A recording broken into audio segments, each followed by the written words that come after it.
Hello dear children. Let's end up the topic with mass and weight. We are done with major aspects of this lesson. We have seen all the Newton's law of motions. Then we have seen what is free fall, what is acceleration due to gravity, what is the force due to gravity. And now today we will be focusing on mass as well as weight. Now you have learnt about mass and weight in your previous classes also, where you had distinguished between mass and weight. So the same thing we will be doing it right now also. Now we know what is mass. Mass is nothing but it's the quantity of matter which is contained in the body, right? Mass of a body is the quantity of matter it contains. This is what is called as mass. When we are talking about mass, mass is an intrinsic property. Intrinsic property means that particular body will be having a particular kind of matter in it, and that is what we call as mass. So we know that it's a scalar quantity because it is not dependent on direction, so only the magnitude will be in focus when we are talking about the mass. Then it is constant for a given body at rest and does not change by changing the place of the body.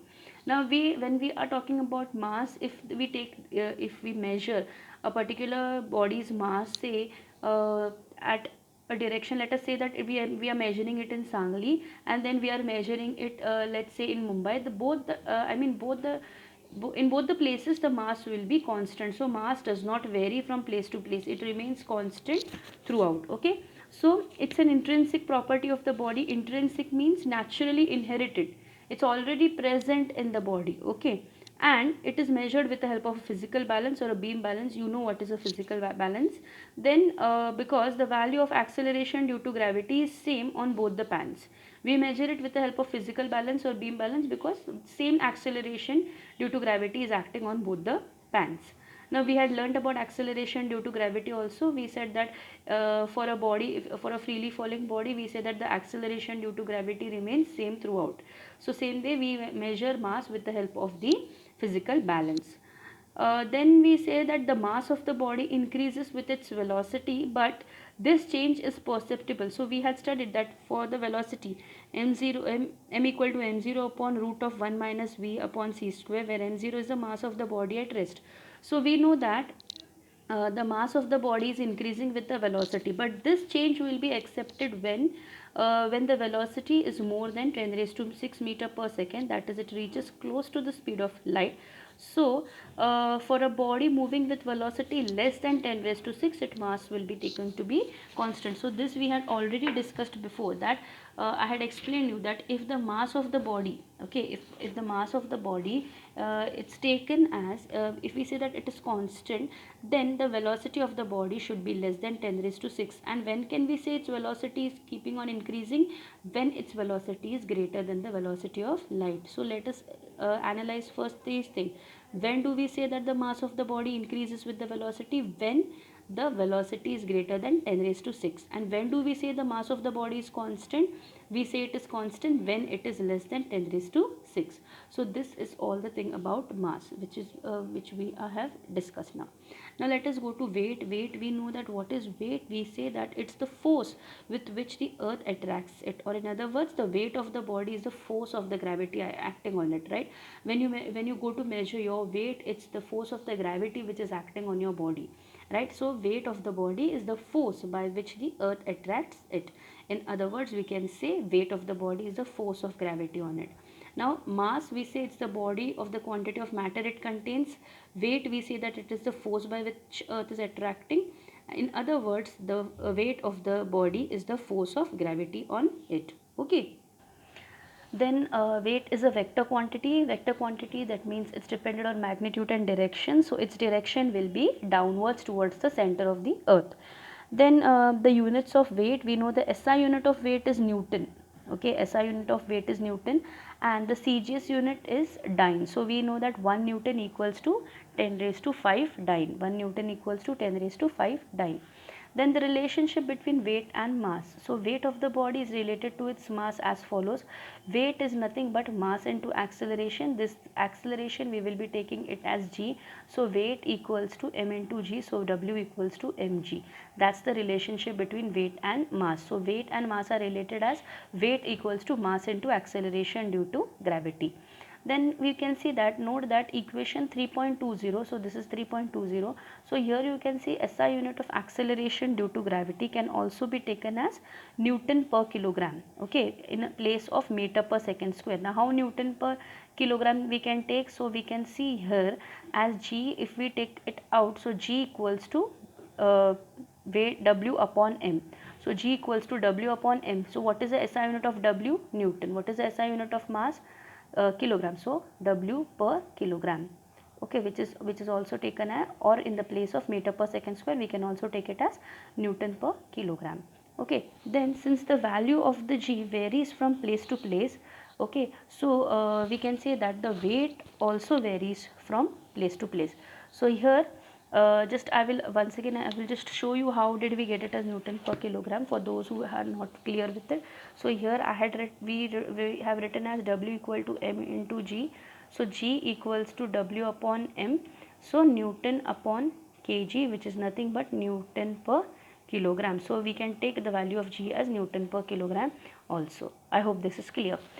Now value of G varies from place to place, as we studied that in the equator it is different, at the center it is 0, at the poles it is poles and the near the center of the in the poles as well as the below the sea level it is more. So these there is a variation, right? The value of G decreases when it is at the poles or when it is at the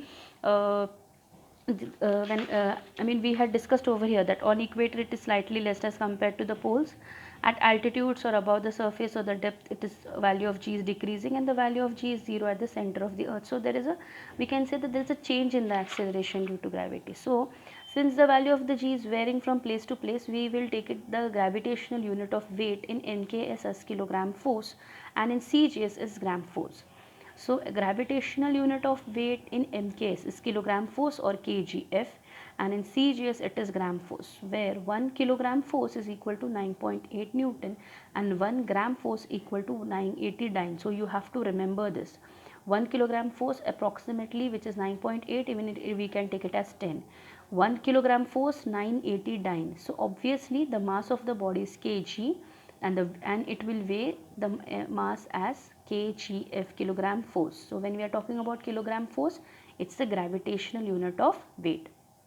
So we can say weight of the body can be measured by a spring balance, which is directly in Newton, and also the physical balance, which is in kgf. So when you see the spring balance, the units of the weight are either written in kilogram force or they are written in Newton.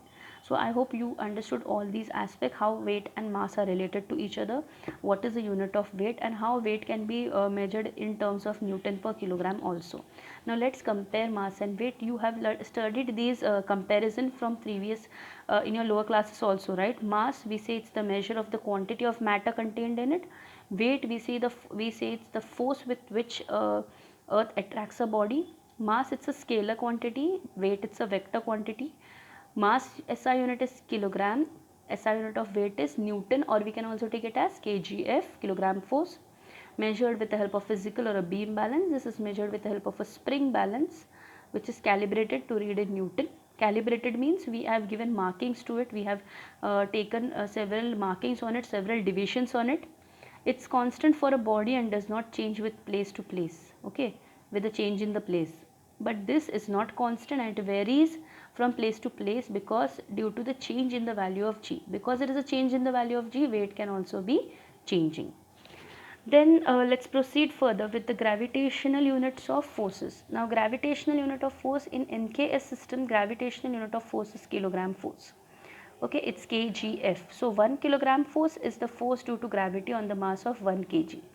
So a mass of 1 kg has 1 kilogram force of gravity on it. That means 1 kilogram force is force due to gravity of mass of 1 kg. So mass 1 kg into acceleration due to gravity, which is nothing but g Newton. G's value is what? 9.8 meter per second square. So 1 kilogram force is equal to 9.8 Newton. So 1 kilogram force weighs about 9.8 Newton, and in CGS the gravitational unit of force is gram force, which is GF. So 1 gram force is the force due to gravity on a mass of 1 gram. So 1 gram force is the force due to gravity on the mass of 1 gram.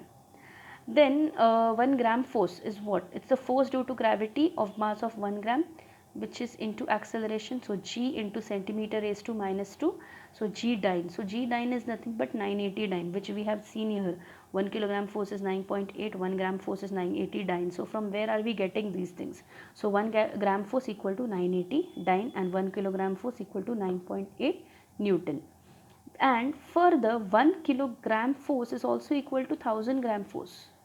Okay, 1 kilogram force is also equal to 1000 gram force.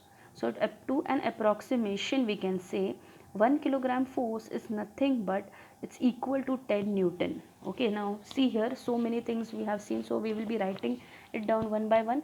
We discussed that 1 kilogram force is nothing but g Newton, which is nothing but 1 kilogram force equals to how much? It's equal to 9.8 Newton.